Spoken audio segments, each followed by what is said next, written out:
Apabila kita menziarahi tempat-tempat bersejarah yang ada kaitan dengan Nabi sallallahu alaihi wasallam, sama ada di Mekah ataupun Madinah, maka sudah tentu persoalan yang akan timbul kepada kita. Apakah tujuan daripada semua ini? Bagi menjelaskan perkara ini, sudah tentu ada kaitan dengan kita melihat sirah Nabi sallallahu alaihi wasallam dalam kerangka yang lebih besar.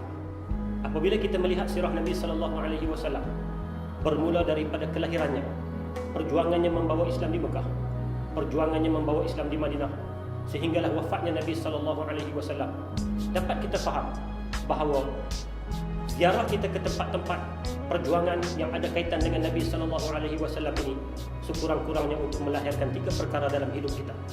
Yang pertama adalah untuk ma'rifatun Nabi sallallahu alaihi wasallam, untuk kita mengenali Nabi sallallahu alaihi wasallam dengan lebih dekat. Bagaimanakah perjuangannya? Bagaimanakah perjalanan hidupnya? Apakah rintangan-rintangan dan cabaran-cabaran yang dilalui oleh Nabi sallallahu alaihi wasallam? Maka dengan kita berziarah kepada tempat-tempat bersejarah yang ada kaitan dengan kehidupan Nabi, sebagai contoh ke medan-medan perang yang pernah dilalui oleh Nabi sallallahu alaihi wasallam, seperti medan Uhud ataupun Khandaq dan sebagainya, maka di sana akan timbul dalam diri kita rasa kenal dan dekat dengan Nabi sallallahu alaihi wasallam. Ini tujuan pertama daripada kita belajar sirah, dan tujuan pertama juga daripada kita menjejaki tempat-tempat bersejarah yang ada kaitan dengan Nabi sallallahu alaihi wasallam. Yang kedua, setelah kita mengenali Nabi sallallahu alaihi wasallam, maka di sana akan muncullah mahabbatur Rasul, rasa sayang dan kasih kita kepada peribadi hebat baginda Rasul sallallahu alaihi wasallam.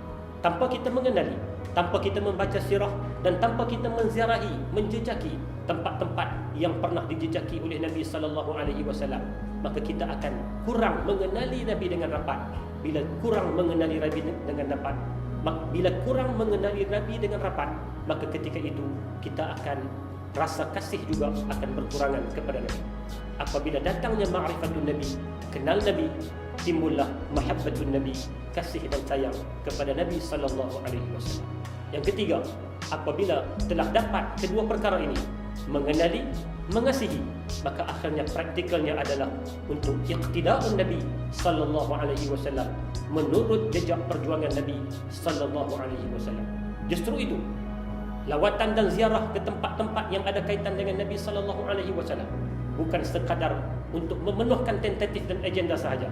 Selebihnya, sebaliknya, adalah untuk kita mendapat segala ibrah, pengajaran daripada perjuangan yang dilalui oleh Nabi sallallahu alaihi wasallam.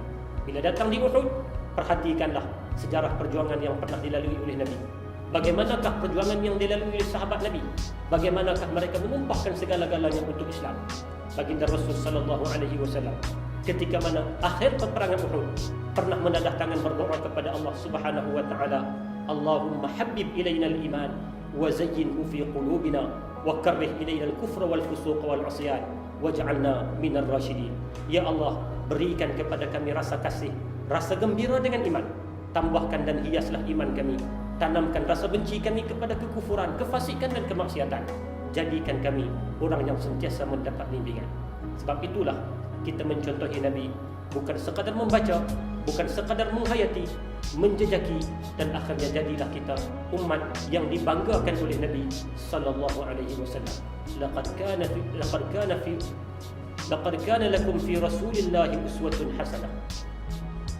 Pada diri Nabi sallallahu alaihi wasallam ada contoh terbaik kepada kita.